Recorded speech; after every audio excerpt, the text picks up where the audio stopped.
welcome to a show where you will hear about how our liberty is being eroded by the very people that swear an oath to protect it. Today, the president signed a big new anti-terrorism bill that would expand the government's ability to track down terrorists, but at some cost. On this show, we will discuss many of the lies that the government that hates us, by the way, we will discuss the lies that the people in positions of power and influence spread every day. And what is the best way to confuse children? Confuse them about their sexuality, confuse them about their gender, expose them to things that their little brains are not ready for yet. That is how they are confusing children. It is leading to chaos, and Big Daddy government, of course, can be there to pick us all up and take care of us at the end of it. We will also talk about how current elected leadership at all levels of government has been corrupted by power and control, as well as discuss the types of leadership needed to correct our republic's course. We the people. It was time to remember that we the people are the government. Providing assistance for the Ukrainians to defeat the Russians. That's the number one priority for the United States right now. I am your host, Larry Linton, retired U.S. Navy Command Master Chief and prior Tennessee House of Representatives District 12 candidate, and welcome to the Liberty, Leadership, and Lies podcast. Welcome to this week's show, ladies and gentlemen. Yep, I am still coming to you from Alexandria, Louisiana for this episode. I'm sure you could tell because of the sound quality, right? My beautiful and amazing bride, Denise, she let me know that she could definitely tell the difference between the episodes recorded in hotel rooms and those that are recorded in the Goat Locker studio. There's not much I can do about the sound quality here in these hotel rooms, but the show must go on, right? I believe it is much more important that I get these episodes produced and shared with the audience than to let the sound quality of these hotel rooms prevent me from recording these episodes. Once again, I would like to ask the audience to share this episode, as well as all previous episodes, with the people in your contacts list, as well as on all your social media pages. You can subscribe to the show on your favorite or preferred podcast platform absolutely free of charge. I don't have any advertisers, and these shows do not provide any income stream. That is how much I believe in this effort to restore our constitutional republic. Subscribing to the show helps to boost the algorithm on those platforms, as well as on Spotify. Just click the subscribe or follow buttons on whatever platform you listen to it on. You can do the same thing, meaning subscribe free of charge, to my blog on the website of libertyleadershipandlies.com. You know, I received a lot of positive feedback on last week's interview with Tennessee State Senator Frank Nicely. I found it refreshing that an elected official answered my invitation to come on the show and discuss things that his constituents find important. There was no fear there, if you know what I mean. Senator Nicely even came on the show after our little Twitter feud a couple of months ago about a bill relating to immigration that he had sponsored in the Senate. What isn't astonishing, though, is this. Senator Nicely is not the only individual I sent an invitation to. Nope. I reached out to Representative Dale Carr, Sevier County Vice Mayor Brian McCarter, and newly elected Sevier County Republican Party Chairman Michael Hodges. Give a listen as I play a synopsis of their replies.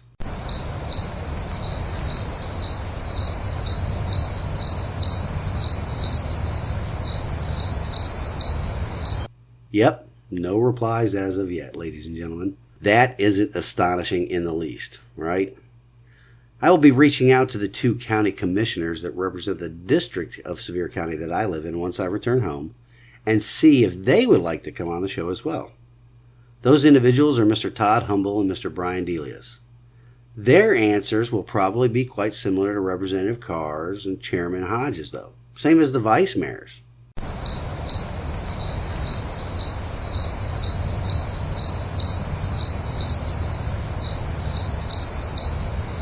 I am sure you have heard this on my program and in other walks of life before as well, that no input is an input.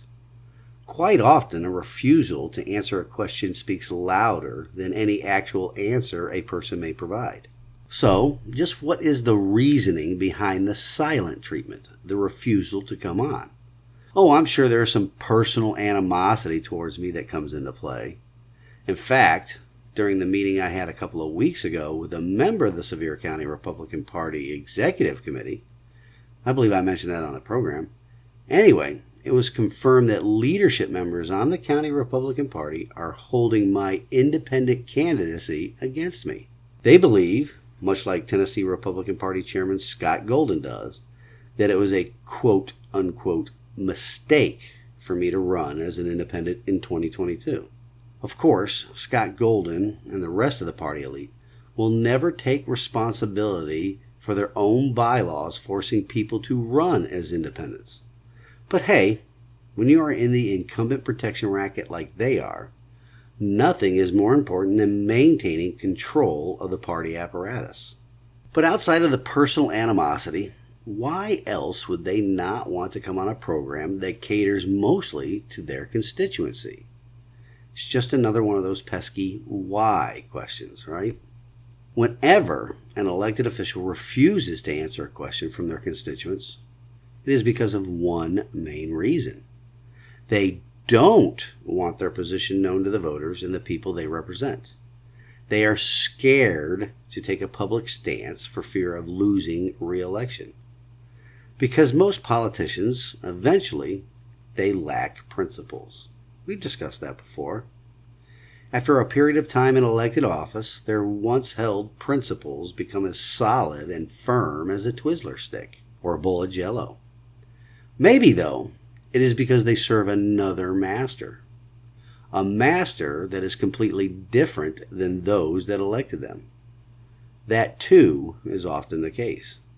That master could be moneyed interests or other people that do not represent the people of their district. Maybe other people like the Speaker of the House, Cameron Sexton, or the rest of the GOP leadership team in the Tennessee House and Tennessee Senate.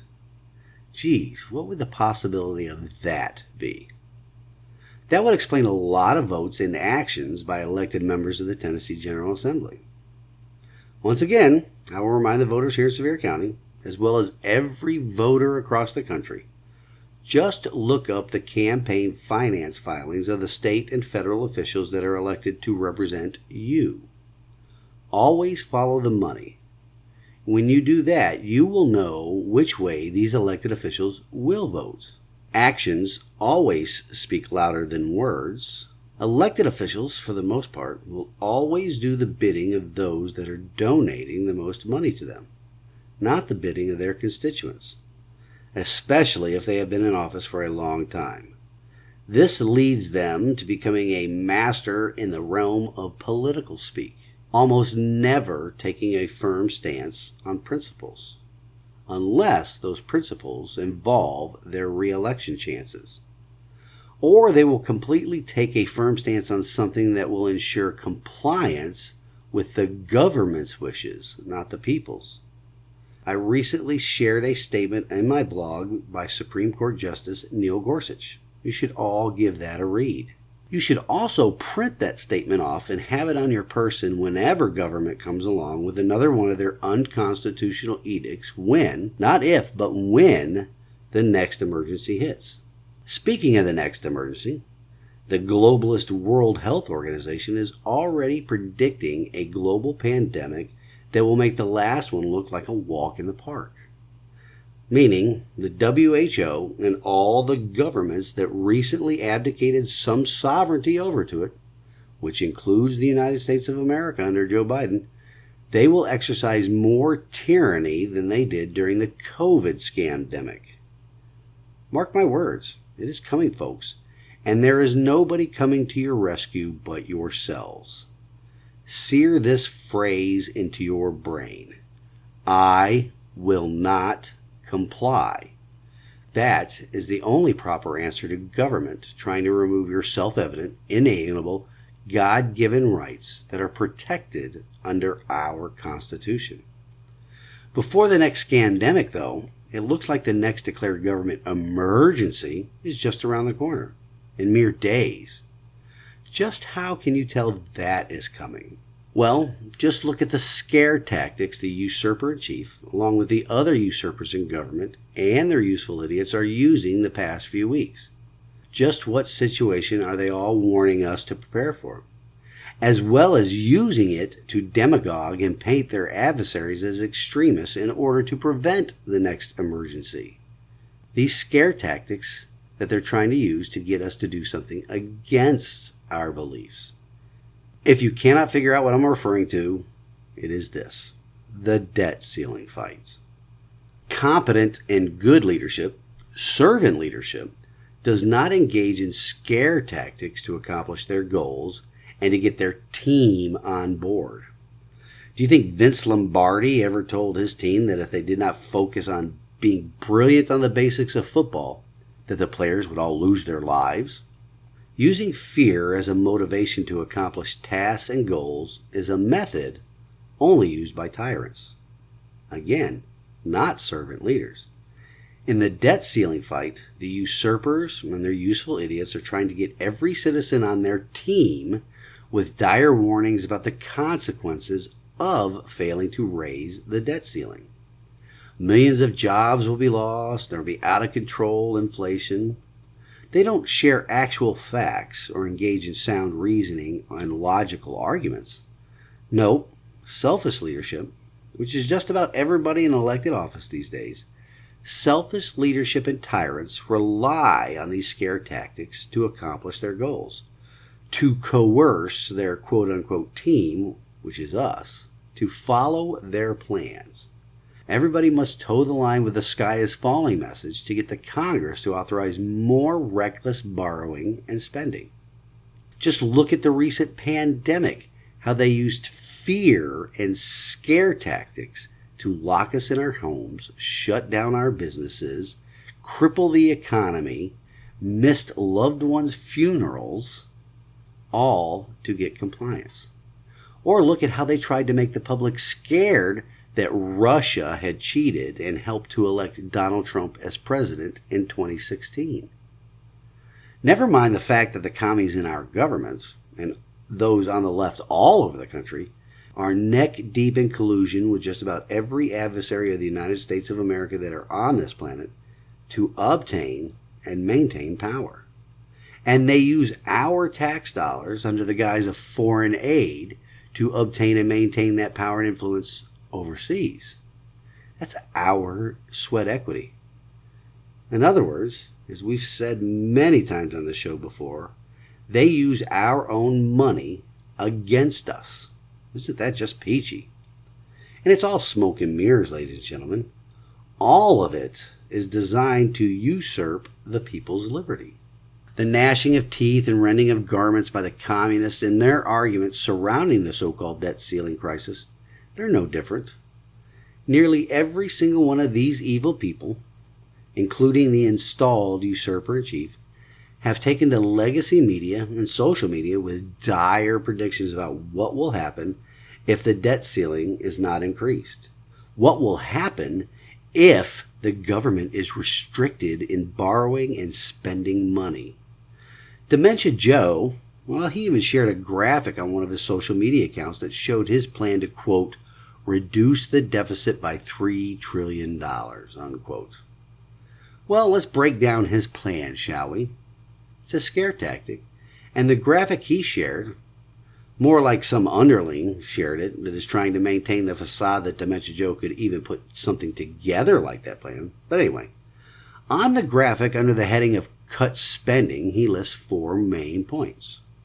Number 1, cut handouts to Big Pharma, which will result in a $200 billion saving. Number 2, eliminate tax subsidies for oil and gas, resulting in a $31 billion saving. Number 3, eliminate real estate loopholes, saving $19 billion. And number 4, eliminate cryptocurrency trading tax loopholes that would save $24 billion. Altogether, according to the usurper's math, this part of the quote-unquote cut spending plan would result in a savings of $274 billion. Keep this fact in mind, though, folks. The federal government spends roughly $10.5 billion a day, meaning this part of the dementia-riddled child sniffers plan would 100% fund the government for just a bit over 26 days, not even one full month. Nifty, huh? Before I move on, I want you to notice a common theme or common characteristic of those top 4 items. Think about them for a second now.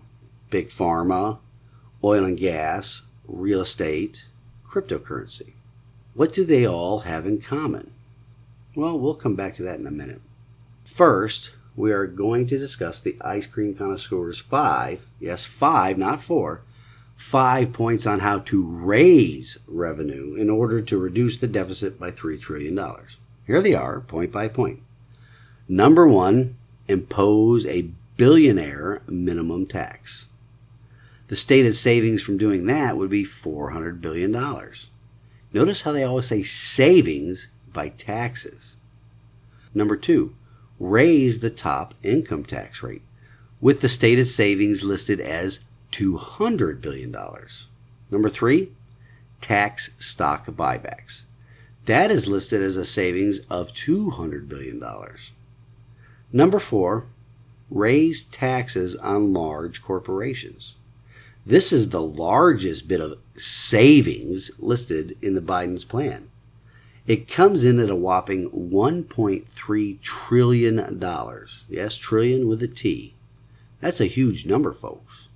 In fact, it is the largest number in this commie's plan. And it is often an argument by those on the left that is only meant to generate class or wealth envy. It plays well in the socialist minds. More on that in a bit. The final point is very interesting, though. Number 5 is listed as imposing a global minimum tax, generating $500 billion in savings. What exactly is a global minimum tax, you may ask? Well, I'll explain that in a bit as well as how it will backfire on the plan to raise revenue.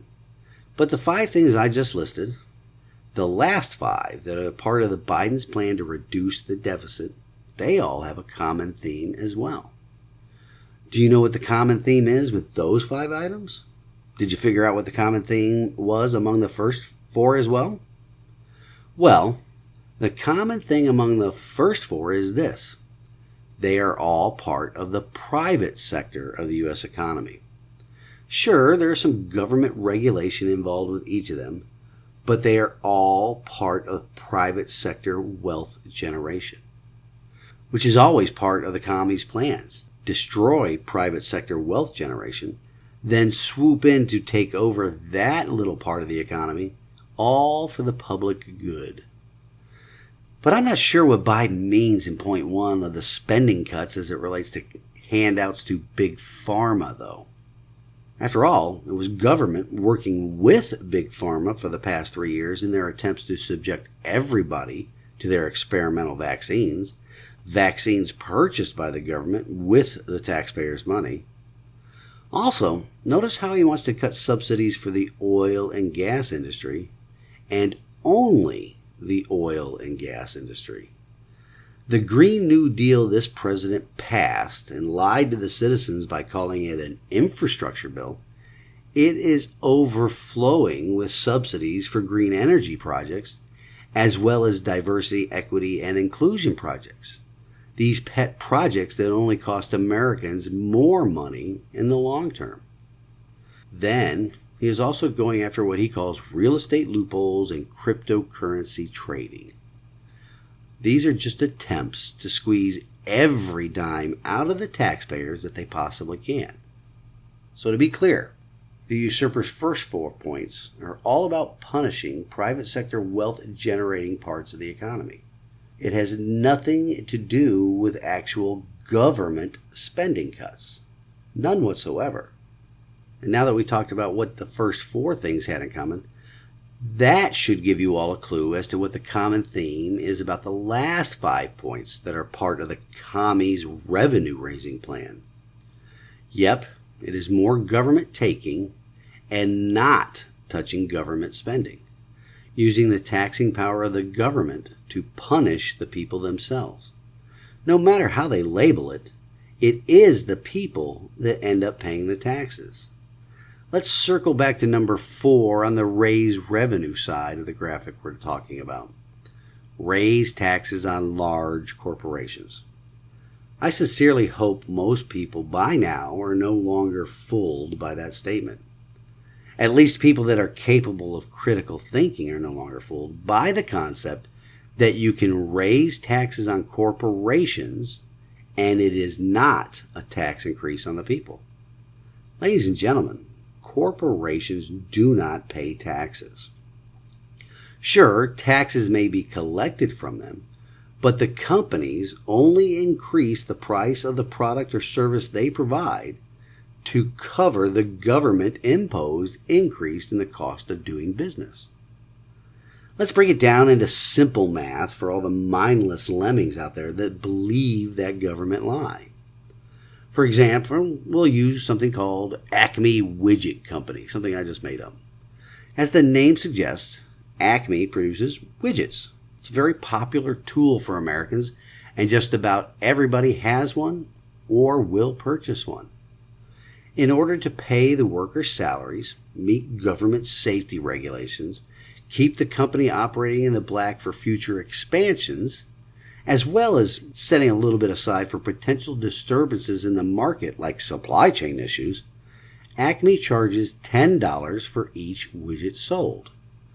Of course, that price increases for the consumer for every step in the process of production to store shelf. But let's stick with Acme's bottom line price to keep producing the product as well as turn a bit of profit. Along comes Joe Biden and his cabal of commies with the wealth envy argument that gets everybody up in arms over the fact that big companies like Acme are not paying their quote-unquote fair share of taxes. All of which enables and prods the Congress to pass a tax increase in the corporate tax rate. Let's just for arguments and simplicity's sake say the increase is 10% in the corporate tax rate. Easy enough number. So what is 10% of $10? Well, that would be an even dollar. Well, if Acme pays the tax solely on its own, it cuts into the company's bottom line. If the trend continues, where the company is paying the increased tax rate on its own without raising prices, pretty soon Acme starts to shed some production capacity, both in tangible assets such as assembly line equipment, along with the employees needed to run the equipment. It also cuts into Acme's ability to expand its market share, as well as other assets. Well, companies that do that are doomed to failure, because it is a never-ending spiral where they go from operating in the black to operating in the red. The spiral ends up bankrupting the company and they close permanently. What person or persons go into business knowing they will purposely fail? Not too many, I would guess. So what is the solution to keep Acme being a viable company? Well, that tax rate increase is added to the cost of the product. Acme then starts to sell their widgets for $11 to cover the cost of the tax increase. It keeps them on the path of profitability and possible expansion with a net zero effect on their bottom line. That $1 cost increase makes it through all layers of production to store shelf, leaving the consumer to pay for the tax increase. Acme isn't paying it. We are, if we want to pay the new price. Companies, they're not paying that tax increase. Now, there is another way this could play out that will have a negative effect on the government's plan to increase revenue as well. If we don't pay for the new price for Acme's widgets, absolutely nobody wants to pay the new price. What happens then? Again, it is a negative effect on Acme and the consumer. Because of a loss of demand for Acme's widgets, the company goes out of business.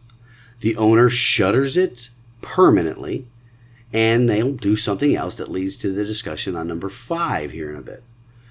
But what happens when Acme shutters its businesses here in the U.S.? Well, a bunch of people are now unemployed, and the business goes elsewhere. These people that are now unemployed, guess what? They don't pay any income tax. And the company, well, they move elsewhere to a country that does not participate in the global minimum tax agreement, that is a globalist scheme to squeeze every penny they can from any business that wants to set up shop in those countries. The global minimum tax, it's an agreement between 130 plus countries to charge a minimum tax on any company that does business there.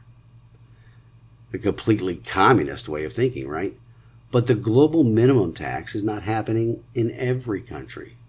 And those countries that do not participate in this global agreement, well, they are setting themselves up to have businesses relocate there.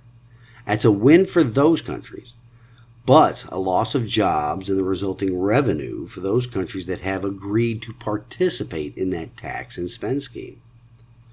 All in all, Biden's plan is meant to usher in socialism and punish capitalism in our nation, making us poorer and more in debt than ever before.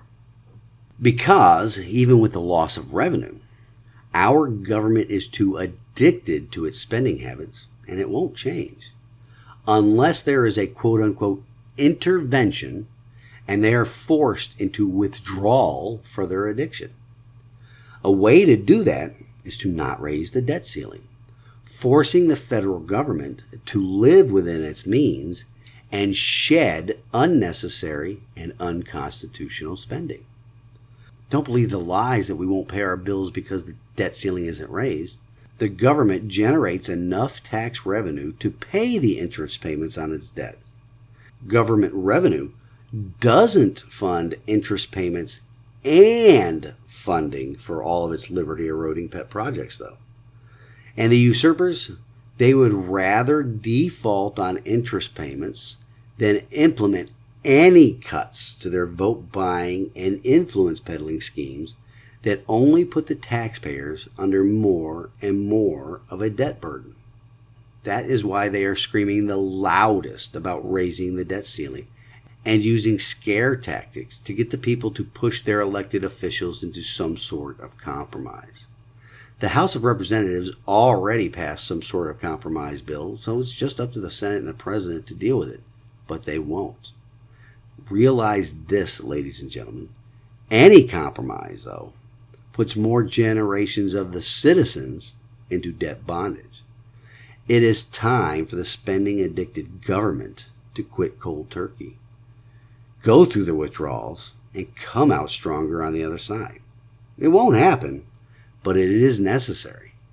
Both parties, Republican and Democrat or Communist, they will hammer out a compromise, and only the politicians will be the beneficiaries. Once again, the citizens will suffer, though.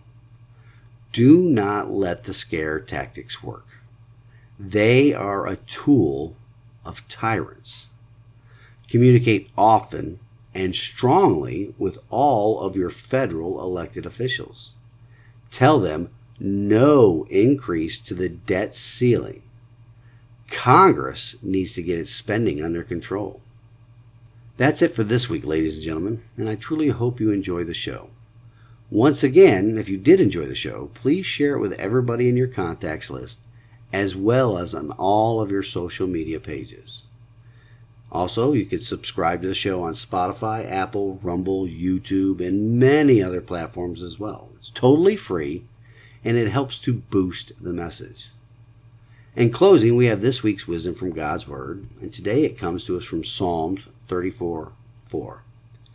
I sought the Lord, and he answered me, and delivered me from all of my fears. Fear and scare tactics are things or are tools that the enemy uses. Search your hearts and know that when dealing with elected officials that are using fear to get compliance, they are not being servant leaders. They are being tyrants. Thank you all for listening this week, and I pray that you enjoy the rest of this weekend, this Memorial Day weekend, where we should take time and honor the memory of those who gave their last full measure in defense of our constitutional republic. Until next week, stand in the arena with me. Reveille, it's time to wake up.